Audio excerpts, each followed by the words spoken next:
اللہ دیکھیں، بہت اہم سوال ہے حالات میں، خاص طور پہ پاکستان کے اندر ایسی کیفیت بھی پیدا کی جا رہی ہے کہ صحابہ کرام کے بارے میں گستاخیاں آئے روز منظر عام پر آ رہی ہیں۔ اس کے نتیجے میں اہل ایمان کے جذبات مشتعل ہوتے ہیں، جذباتیت بڑھتی ہے۔ تو کیا ہمیں اٹھ کھڑے ہونا چاہیے اور اس کے خلاف ایک صف بندی کرنی چاہیے؟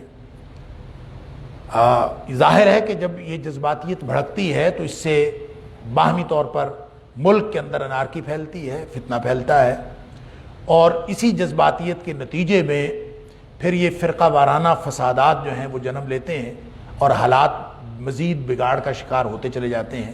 لہٰذا بہت ہی اہم سوال کہ ہمیں کیا کرنا چاہیے۔ دیکھیں، اس میں سب سے پہلی بات یہ ہے کہ جب بھی کبھی ان مسلمات کے اوپر، مسلمات میں اس لیے کہہ رہا ہوں کہ وہ باتیں جن کے بارے میں اللہ کے قرآن میں سرٹیفکیٹ آ چکے ہوں، وہ مسلمات ہیں۔ اس سے بڑی مسلمہ بات اور کیا ہو سکتی کہ جس کے بارے میں قرآن نے سرٹیفکیٹ دے دیا ہو، اور اس کے بارے میں اگر کوئی شخص ہرزہ سرائی کرے تو ایمان والوں کے جذبات کا بھڑکنا تو عین فطری عمل ہے۔ یہ جذباتیت کا پیدا ہونا یہ عین فطری عمل ہے۔ لہٰذا اگر کسی کا خیال یہ ہے کہ جذبات نہیں بھڑکنے چاہیے تو یہ تو ممکن ہی نہیں کہ کوئی شخص صحابہ کرام کی شان میں گستاخی کرے۔ صحابہ کرام وہ جن کو اللہ نے جنتی قرار دیا ہے، اور یہ بات میں ریپیٹڈلی عرض کرتا ہوں کہ جو ہمارے ذہنوں میں یہ بات ہے نا کہ 10 صحابہ تھے جن کو جنت کی بشارت دی گئی تھی، عشرہ مبشرہ، تو وہ تو 10 اس اعتبار سے ہیں کہ ایک ہی حدیث میں نبی اکرم صلی اللہ علیہ وسلم نے ان 10 کا نام کرنا۔ صحابہ کرام ہر صحابی جنتی ہے اگر وہ صحابی ہے۔ صحابی کی ڈیفینیشن کیا ہے؟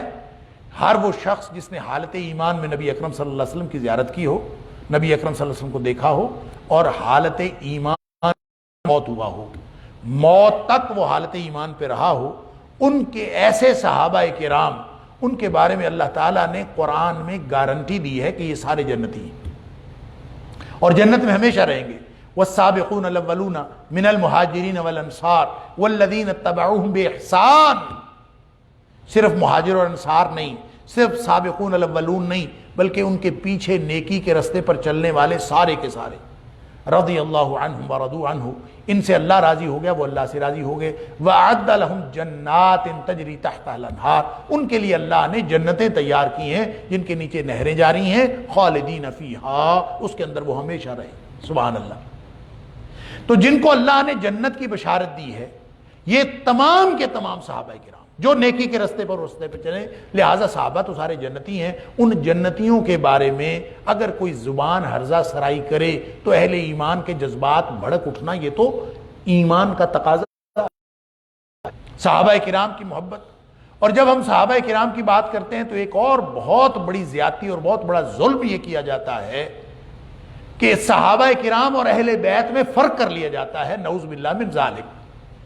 اہل بیت کرام، اہل بیت عظام، وہ بھی صحابہ کرام ہیں، بلکہ وہ دیگر عام صحابہ کرام سے زیادہ مقام و مرتبے والے ہیں۔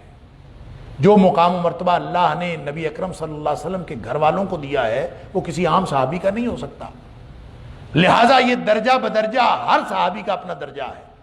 جب صحابہ کرام کی بات کی جاتی ہے نظام تو ان سارے صحابہ کے لیڈرز ہیں، وہ ہماری آنکھوں کے تارے ہیں، وہ ہماری آنکھوں کا سرما ہیں، اور ان کے پاؤں کی خاک ہماری آنکھوں کا سرما ہے۔ لہٰذا صحابہ کرام کے بارے میں اگر ہر مومن کا یہ ایمان نہیں ہے اور یہ جذبات نہیں ہیں تو وہ اپنے ایمان کی فکر کرے۔ اور رہ گئی بات کہ ہمیں کیا کرنا چاہیے، تو دیکھیں صحابہ کرام کے دور میں فتنے اٹھے ہیں۔ ان فتنوں میں عمر فاروق رضی اللہ تعالیٰ عنہ کی شہادت موجود ہے، عثمان غنی رضی اللہ تعالیٰ عنہ کی شہادت موجود ہے، حضرت علی رضی اللہ تعالیٰ عنہ کی شہادت موجود ہے، انہی فتنوں میں حضرت حسین رضی اللہ تعالیٰ عنہ کی شہادت موجود ہے، انہی فتنوں میں بے شمار صحابہ کرام کی شہادت موجود ہے، اور وہ فتنے یقیناً دشمنان اسلام نے پھیلائے تھے۔ اسلام کے اندر اسلام کا لبادہ اوڑھ کر دشمنان دین نے دین کو اختلافات کا اور فسادات کا نشانہ بنایا تھا۔ ہمارا یہ ایمان ہے کہ کوئی صحابی فتنہ پرداز نہیں ہو سکتا۔ اہل سنت کا یہ عقیدہ ہے، الصحابۃ کلھم عدول، سارے کے سارے صحابہ سچے، کوئی صحابی جھوٹا نہیں ہو سکتا، اس لیے کہ ان کا ایمان معیار قرار دیا ہے قرآن نے، فَإِنْ آمَنُوا بِمِثْلِ مَا آمَنْتُمْ بِهِ فَقَدْ اهْتَدَوْا۔ تو مومن تو کبھی جھوٹا ہو نہیں سکتا۔ نبی اکرم صلی اللہ علیہ وسلم فرمایا، جب پوچھا گیا اَيَكُونُ الْمُؤْمِنُ كَذَّابًا، مومن جھوٹا ہو سکتا ہے؟ فرمایا اللہ، مومن جھوٹا نہیں ہو سکتا، عام مومن جھوٹا نہیں ہو سکتا۔ صحابہ کرام تو معیار ایمان ہیں، سبحان اللہ، وہ سچے ہیں۔ اور اللہ نے قرآن میں فرمایا وَكُلًّا وَعَدَ اللَّهُ الْحُسْنَىٰ، اللہ نے سب سے اچھا وعدہ کیا ہوا ہے، سارے صحابی جنتی ہیں۔ البتہ درجات مختلف ہیں۔ جو فاطمہ رضی اللہ تعالی عنہا، جن کو نبی اکرم صلی اللہ علیہ وآلہ وسلم نے حضرت فاطمہ رضی اللہ تعالی عنہا کو جنتی خواتین کی سردار قرار دیا، سیدۃ النساء اہل الجنہ، وہ عورتوں کی، جنتی عورتوں کی سردار ہیں، کوئی اور یہ مقام و مرتبہ لے سکتا ہے؟ الحسن والحسین سیدہ شباب اہل جنہ، یہ جو حضرت حسن اور حضرت حسین رضی اللہ تعالیٰ عنہما ہیں، یہ جنتی نوجوانوں کے سردار ہیں، کوئی اور مقام و مرتبہ لے سکتا ہے ان کا؟ جتنا مرضی بڑا ہو۔ عمر فاروق رضی اللہ تعالیٰ عنہ، بیٹا آتا ہے، شکایت کرتا ہے، اللہ کے رسول کے خلیفے، اے امیر المومنین، میں آپ کا بیٹا ہوں، میرا وظیفہ کم ہے، حضرت حسن کا اور حضرت حسین کا وظیفہ زیادہ ہے، یہ کیوں؟ فرمایا کہ جو تعلق ان کو نبی اکرم صلی اللہ علیہ وسلم کے ساتھ ہے تجھے نہیں ہے، لہٰذا تیرا وظیفہ ان کے برابر نہیں ہو سکتا۔ درجات الگ الگ ہیں، لہٰذا جب ہم صحابہ کرام کی بات کرتے ہیں تو اہل بیت عظام ان سے اوپر ہیں۔ یہ غلط فہمی پیدا کر کے سوائے فتنہ پیدا کرنے کے اور کوئی مقصد نہیں۔ یہ فتنہ و فساد پھیلانے والے جو آئے روز کوئی ویڈیو آ جاتی ہے، کوئی تقریر آ جاتی ہے، کوئی آڈیو آ جاتی ہے، کوئی تحریر آ جاتی ہے، تو حکومتی اداروں کو چاہیے، سیکیورٹی ایجنسیز کو چاہیے کہ ان کو روکیں۔ ایسی ویڈیوز سوشل میڈیا سے ان کو سینسر کر دینا چاہیے، ان کو ڈیلیٹ کر دینا چاہیے تاکہ یہ فتنہ نہ پھیلائے۔ لیکن اگر کسی کا خیال یہ ہے کہ صحابہ کرام کے بارے میں جو مرضی ہرزہ سرائی ہو رہی ہو، اس کے جواب میں اہل ایمان کے جذبات نہ بڑھکیں، یہ ممکن نہیں ہے۔ آپ کسی کو ماڈریٹ رہنے نہیں دیتے، آپ کسی کو رواداری کا مظاہرہ کرنے نہیں دیتے، اور آپ خود سے ایسے لوگوں کی زبان پر لگام نہیں دیتے جو صحابہ کرام کے خلاف کھلتی ہیں، تو پھر اہل ایمان کے جذبات تو بھڑکیں گے۔ البتہ اس کے بارے میں قرآن نے ایک بڑا شاندار اصول دیا، تلک امۃ قد خلت لہا ما کسبت ولکم ما کسبتم۔ دیکھیں، صحابہ کرام کی جماعت ہو، اس دور میں فتنہ پرداز ان لوگوں کی فسادیوں کی بات ہو جنہوں نے صحابہ کرام کے مابین فساد پھیلایا، جن کی بھی بات ہے تلک امۃ قد خلت، یہ ایک ایسی امت ہے جو گزر گئی۔ جو کچھ انہوں نے کیا وہ اپنے ساتھ اپنے اعمال لے گئے۔ تلک امۃ قد خلت لہا ما کسبت، جو کام انہوں نے کیے وہ ان کے ساتھ گئے، نیکی کرنے والوں کی نیکی ان کے ساتھ گئی، ایمان والوں کا ایمان ان کے ساتھ گیا، اور بے ایمانوں کی بے ایمانی ان کے ساتھ گئی۔ ان کے بارے میں تم سے نہیں پوچھا جائے گا۔ وَلَكُمْ مَا كَسَبْتُمْ، تمہارے اپنے کرتوت کیا ہے تم ان پر نگاہ رکھو۔ وَلَا تُسْأَلُونَ عَمَّا كَانُوا يَعْمَلُونَ، تم سے ان کے بارے میں نہیں پوچھا جائے گا، وہ آپس میں کیوں لڑے تھے، ان کی آپس میں جنگ کیوں ہوئی تھی، جنگ جمل کے اصل اسباب کیا تھے، جنگ صفین کے اصل اسباب کیا تھے، جنگ نہروان کیوں ہوئی، ان سارے سوالات کے جوابات تم سے نہیں پوچھے جائیں گے۔ یہ 2 دفعہ یہ آیت قرآن حکیم میں آئی ہے، آیت نمبر 131 یا 134 اور آیت نمبر 141 سورہ بقرہ کے اندر۔ اللہ اکبر۔ تو گویا اللہ تعالیٰ ہمیں یہ تاریخ پڑھنے کا اور تاریخ کے مطالعے کا ڈھنگ سکھا رہا ہے کہ تاریخ کا مطالعہ کرو، لیکن اپنا وزن کسی بھی جھگڑے میں کسی طرف نہ ڈالو، اس لیے کہ تم سے تمہارے کرتوتوں کے بارے میں سوال ہوگا، ان کے بارے میں سوال نہیں ہوگا۔ لیکن کیا ہے کہ زبانیں بند ہی نہیں ہوتی، زبانیں رکتی نہیں ہیں۔ ہر زبان جو کھلتی ہے تو صحابہ کرام کے خلاف کھلتی ہے، تو ہمارے ابا کو کوئی گالی دے، ہمارے دادا کو کوئی گالی دے تو ہمارے جذبات مشتعل ہونا فطری بات ہے۔ تو ہمارے صحابہ کرام کو، نبی اکرم صلی اللہ علیہ وسلم کے ساتھیوں کو اگر کوئی گالی دے گا تو ہمارے جذبات کس طرح غیر مشتعل رہ سکتے ہیں؟ لہذا ممکن نہیں ہے۔ اس لیے اگر ان کو کسی آگ سے بچانا ہے تو پھر وہ ساری زبانیں بند کرنی ہوں گی جو صحابہ کرام کے خلاف کھلتی ہیں۔ ہم امن و امان خراب نہ کریں، ہم جذباتیت کو عملی طور پر فساد پھیلانے کے لیے کبھی استعمال نہ کریں، بلکہ فساد روکنے کے لیے استعمال کریں۔ لیکن اگر کسی کا خیال یہ ہے کہ صحابہ کرام کو گالی دے کر وہ ہمیں جذبات کے اشتعال سے روک سکتا ہے تو یہ ممکن نہیں ہے، یہ ہمارے ایمان کا معاملہ ہے۔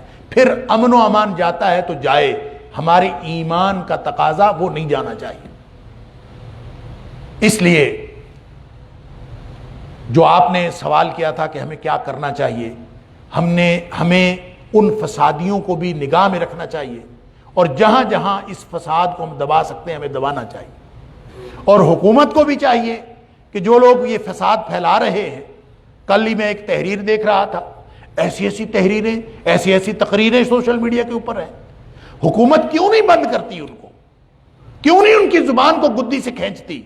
اور ظاہر سی بات ہے اگر حکومت اپنا کام نہیں کرے گی تو پھر اہل ایمان کے جذبات تو ابھریں گے، اور پھر کوئی نہ کوئی مشتعل ہو کر کوئی بھی کام کر دے گا، پھر حالات خراب ہوں گے۔ ان حالات کی خرابی سے بچنے کا طریقہ تو یہی ہے کہ ان کے بارے میں صحابہ کرام کے باہمی جتنے بھی اختلافات تھے ان کے بارے میں بات نہ کی جائے، البتہ صحابہ کرام کے ایمان کو اپنے ایمان کا معیار بنایا جائے۔ اگر ہم صحابہ کرام کے ایمان کو اپنے ایمان کا معیار نہیں بناتے تو راستہ ہی اور کوئی نہیں ہے۔ نبی اکرم صلی اللہ علیہ وسلم نے آج کے دور کی بات کی تھی جب آپ نے فرمایا تھا کہ 73 فرقے ہو جائیں گے، 73 گروہ ہو جائیں گے میری امت میں سے، کلہم فی النار الا واحدہ، سارے جہنمی ہیں سوائے ایک کے، ایک بچے گا۔ کون بچے گا؟ فرمایا ما انا علیہ واصحابی، جو اس طریقے پر ہوگا جو میرا طریقہ ہے اور میرے صحابہ کرام کا طریقہ ہے۔ لہذا صحابہ کرام تو ہمارے ایمان کا معیار ہیں۔ ہم جب تک صحابہ کرام کے راستے پر نہیں چلتے ہم جنتی قرار نہیں پاتے۔ تو جنتی ہونے کے لیے صحابہ کرام کے پیچھے چلنا ضروری ہے۔ نبی اکرم صلی اللہ علیہ وسلم نے فتنوں کے دور میں بھی صحابہ کرام کے راستے کو جنت کا راستہ قرار دیا۔ اس لیے کرنے کا کام یہ ہے کہ صحابہ کرام کے راستے پر چلا جائے، نبی اکرم صلی اللہ علیہ وسلم کی سنت پر عمل کیا جائے، اور ہر معاملے میں اپنے آپ کو پرامن رکھا جائے، اور کسی بھی شرارت کا مقابلہ اور کسی بھی فساد کا مقابلہ دلائل کے ساتھ کیا جائے، حکمت کے ساتھ کیا جائے۔ اور اس موقع پر دیکھیں پوری دنیا مسلمانوں کو لڑانے کے لیے تلی ہوئی ہے، اور وہ مسلمانوں کو اور اسلام کو ختم کرنے پر تلی ہوئی ہے۔ لہذا انہوں نے شرارتی اور فسادی ڈپلوائے کیے ہوتے ہیں، پن پوائنٹ کیے ہوتے ہیں، ان کو اپوائنٹ کیا ہوتا ہے کہ وہ یہی کام کریں، اور فسادیوں کو وہ پیسہ دیتے ہیں تاکہ فساد پھیلے۔ اور ہمارے ملک میں ہم نے امن جو ہے بڑی قربانیاں دے کے حاصل کیا ہے۔ یہاں پہ بڑا فساد تھا، اور اس فساد کو ختم کرنے میں جہاں سیکیورٹی اداروں کا بڑا کردار ہے وہاں عوام الناس کو بھی سلام پیش کیا جانا چاہیے۔ عوام الناس کا بھی بڑا کردار ہے کہ بڑے بڑے مواقع آئے، شیعہ سنی کو لڑانے کی کوشش کی گئی، بڑے بڑے مواقع آئے، فرقہ وارانہ فسادات یہاں پہ کرنے کی کوشش کی گئی، اس کو لیبیا اور شام بنانے کی کوشش کی گئی، لیکن اس ملک کے عوام نے ہمیشہ دانش مندی کا ثبوت دیا۔ آج بھی ہمیں اللہ کا شکر کرتے ہوئے پھر دانش مندی کا ثبوت دینا ہے۔ ہمیں اپنا ایمان بھی بچانا ہے اور اس ملک کو فسادات سے بھی بچانا ہے۔ لہذا ایسی کوئی بھی سرگرمی جو کسی فساد کا پیش خیمہ ہو سکتی ہے اس سے بچنا ہے۔ اور اپنے ایمان کو سلامت کر رکھنا ہے صحابہ کرام کے ساتھ اپنی نسبت جوڑ کر۔ اگر ہماری نسبت صحابہ کرام سے ٹوٹ گئی تو ہمارا ایمان سے رشتہ بھی ٹوٹ گیا۔ اللہ تعالی ہم سب کو ایسی دانشمندانہ پالیسی انفرادی اور اجتماعی طور پر اختیار کرنے کی توفیق عطا فرمائے۔ واللہ اعلم بالصواب۔ اللہم اہدنا بالقرآن العظیم، اللہم ارحمنا بالقرآن العظیم، اللہم اہدنا الی صراطک المستقیم بالقرآن العظیم۔ یا حی یا قیوم برحمتک نستغیث، یا حی یا قیوم برحمتک نستغیث۔ اللہم انفعنا بالقرآن العظیم، اللہم ارحمنا بالقرآن العظیم، اللہم ارفعنا بالقرآن العظیم، اللہم اجرنا من النار بالقرآن العظیم، اللہم ادخلنا کلنا الجنة الفردوس بالقرآن العظیم، اللہم ادخلنا الجنة الفردوس بالقرآن العظیم، اللہم اجعل القرآن لنا اماما ونورا وہدا ورحمة، اللہم اجعل القرآن ربیع قلوبنا ونور صدورنا وجلاء احزاننا وذهاب همومنا وغمومنا، وصلی اللہ تعالی علی خیر خلقہ محمد وآلہ وصحبہ اجمعین، آمین آمین برحمتک یا ارحم الراحمین۔